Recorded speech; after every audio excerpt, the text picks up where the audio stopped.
Hi, in today's episode, we talk about scope of work and how to use it to set expectations. Hi, Solos. Today I want to talk about scope of work and how you can both set your scope of work, manage your client expectations, and make sure that you don't end up going over the allotted time consistently. So, first of all, scope of work. It's really important to set up your scope of work in writing in your contract. And all that means is that you're going to define what you're going to do for that client. Your scope of work is not just the number of hours. Some people like to put hours in their contract. So it may be, 40 hours per month or, 50 hours per month or 35 hours per month at X amount of dollar, or maybe it's a flat rate fee. And that's fine to include hours in there, but you also want to define the responsibilities.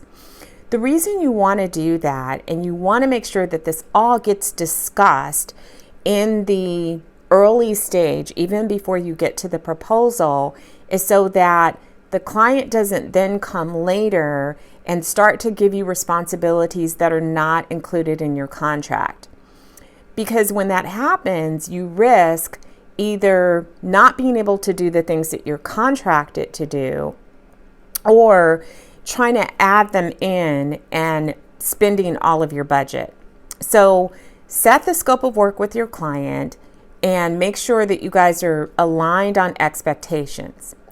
But here's a way that you can build in some flexibility. There are a couple of different ways. Number one, even if you have a retainer agreement, meaning there's a flat budget amount for the month, you can always say, hey, this includes X amount of hours. And then you can report on hours on a weekly or a biweekly basis.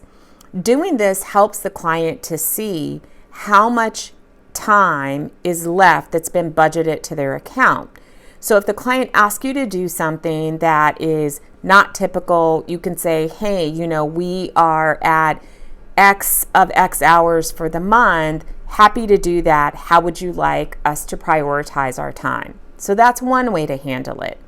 A second way is to actually include charges in your contract if it goes over a certain amount of hours, and just, make sure that your client agrees to that and discusses it. And as always, you want to be proactive by saying, hey, we're happy to do this. We think that that'll take an additional X number of hours.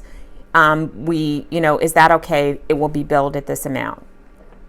Another way to handle it is to, so that builds in flexibility. And I am a big believer in some flexibility in the contract because you want to serve your clients. However, you want to watch that you don't have consistent scope creep. So you don't want clients that are constantly asking you to do things above and beyond what you've contracted to do. If that seems to be happening quite a bit, have a conversation with the client. And I'll tell you why that's really important, because sometimes when clients veer off track from what you're supposed to do, and then now you're over here and you're doing all of these other things that you guys hadn't talked about, it could lead to client dissatisfaction.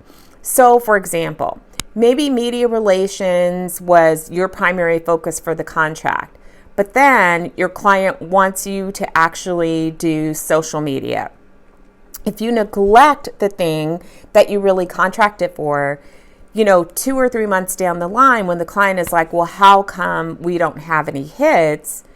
And you're saying, but I worked to develop the video with your video videographer, and I helped you to redesign the website, and I wrote your crisis communication plan, and there's all these things that you've accomplished. That one thing that you were contracted to do has suffered, and sometimes clients will only look at that thing. So you want to be careful, and again, make sure that you set your clients' expectations and that everybody's on the same page, and if there's a change, that you address it.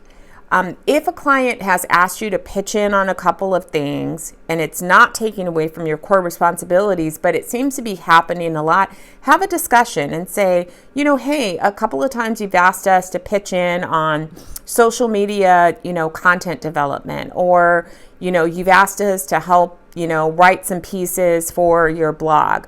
We're happy to expand our scope of work to help you out. Is that something that you would find a value? Because we want to make sure that we are doing the things that are priority to you. So have that discussion and then make sure that you put those changes in writing. Scope of work is something that, again, you want to be as specific as possible early on, even before you put it in your contract with the client so that everyone's on the same page. You always want to have some way to have some flexibility so that the client feels satisfied, but that allows you to have some control so that things don't spin out and you're down a path that you hadn't planned on being on.